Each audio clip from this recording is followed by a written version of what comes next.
wabarakatuh. Jumpa lagi bersama saya Fitriandi Al-Fajri yang biasa dipanggil Fajar, jurnalis dari Warta Kota. Saat ini saya sedang berada di Masjid Al-Azhar Jaka Permai, Bekasi Selatan, Kota Bekasi. Bekasi Barat. Oh, Bekasi Barat, mohon maaf ya. Saat ini kita sedang bersama Pak Ustadz Kunaifi Sanusi ya Pak ya. Beliau adalah salah satu ustadz di masjid ini. Pak, sekarang ini kan sudah berada di bulan Ramadan ya Pak ya. Apa saja sih Pak syarat-syarat bagi seseorang untuk melaksanakan ibadah tersebut Pak? Baik, ya. Jadi bulan Ramadan itu kan anugerah ya buat kita, buat umat Islam. Maka karena itu anugerah, maka ada beberapa hal yang perlu kita lakukan dan diwajibkan kepada umat Islam. Nah, diantaranya adalah puasa Ramadan. Kalau ditanya apa saja syarat-syarat untuk melaksanakan puasa Ramadan ya. Jadi karena puasa Ramadan ini kan sebenarnya untuk orang Islam ya.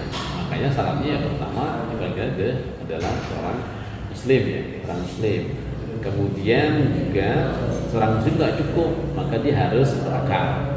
Jadi harus berakal dan juga dia sudah balik ya, sudah balik. Jadi dia seorang Muslim, kemudian berakal dan juga balik dan juga dia punya kesanggupan untuk berpuasa.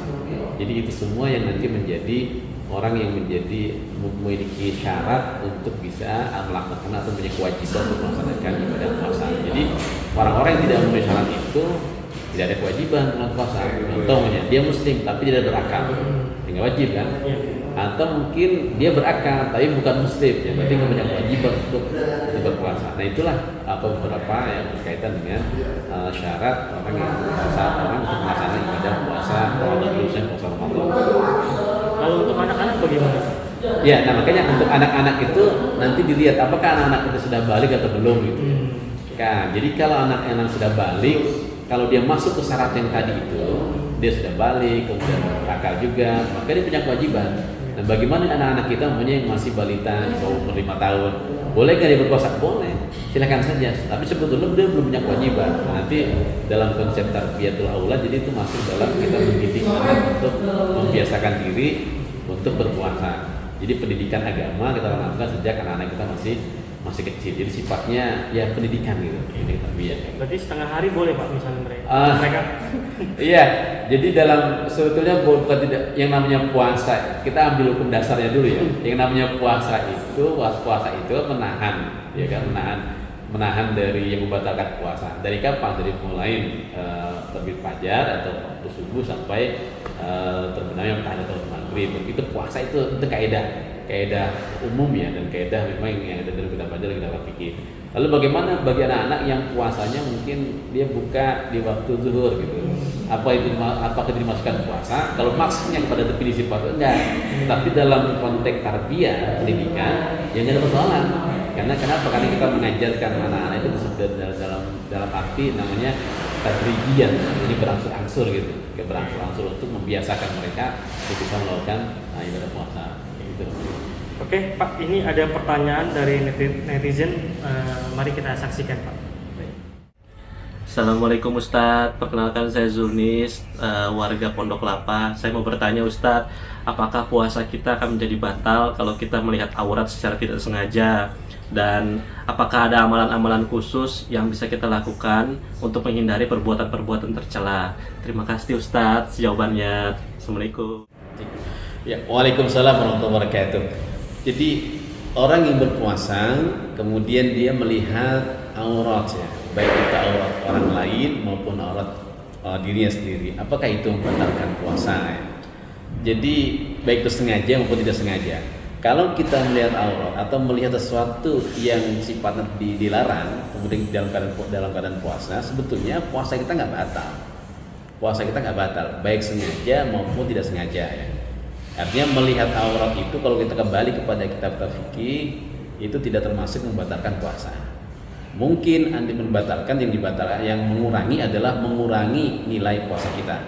Tapi kalau tidak sengaja tidak ada, baik tidak membatalkan puasa kita juga tidak mengurangi pahala puasa kita karena tidak sengaja, karena sesuatu yang tidak sengaja itu sesuatu yang tidak kita niatkan.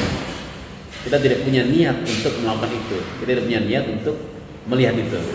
Nah, kalau sengaja yang kita melakukan secara sengaja, mungkin itu bisa mengurangi nilai pahala kita dalam berpuasa. Tapi puasanya tidak batal.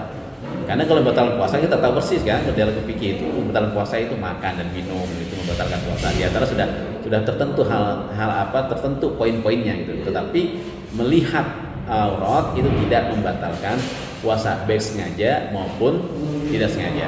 Yang kalau sengaja yang dibatalkan bukan membatalkan tapi mengurangi nilai pahala kita kepada Allah Subhanahu wa taala. Kemudian yang kedua terkait dengan adakah amalan yang dapat membuat kita menghindari dari melakukan perbuatan-perbuatan maksiat ya. Iya. Ada banyak sekali itu yang diantaranya puasa ini. Puasa yang kita laksanakan di Ramadan gitu.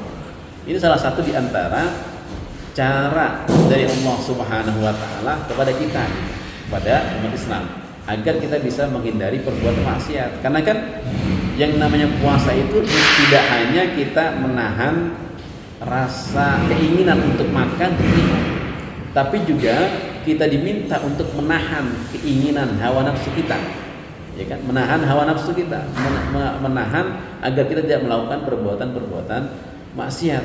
Jadi salah satu di antaranya adalah kita puasa. Makanya nanti puasa itu sebagai sarana kita untuk tazkiyatun nafs, untuk membersihkan, mensucikan jiwa kita. Dari apa? Dari keinginan-keinginan buruk tadi itu.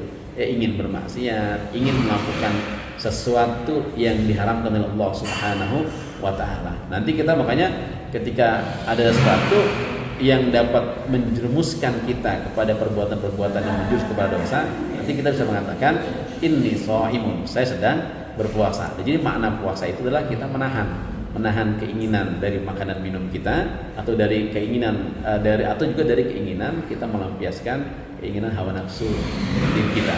Maka apa yang bisa kita lakukan? Ya berpuasa. Selain juga mungkin nanti banyak berzikir kepada Allah Subhanahu wa taala, kepada Allah Subhanahu wa taala. Cuma dalam konteks ini lebih kepada kita melaksanakan ibadah puasa di bulan suci Ramadan. Saya kira itu mungkin jawabannya. Mudah-mudahan bermanfaat. Ya, demikian jawaban dari Pak Ustadz Kunaifi Sanusi, salah satu ustadz di Masjid Al-Azhar ya Pak ya, Jaka Permai, Bekasi Barat, Kota Bekasi. Bagi teman-teman yang ada pertanyaan bisa silakan message di akun media sosial kami di Twitter, di Instagram maupun di Facebook. Insya Allah kita akan mencari jawabannya untuk bertanyakan ke beberapa ustadz yang kami kenal. Demikian, terima kasih. Wassalamualaikum warahmatullahi wabarakatuh. Jangan lupa subscribe ya.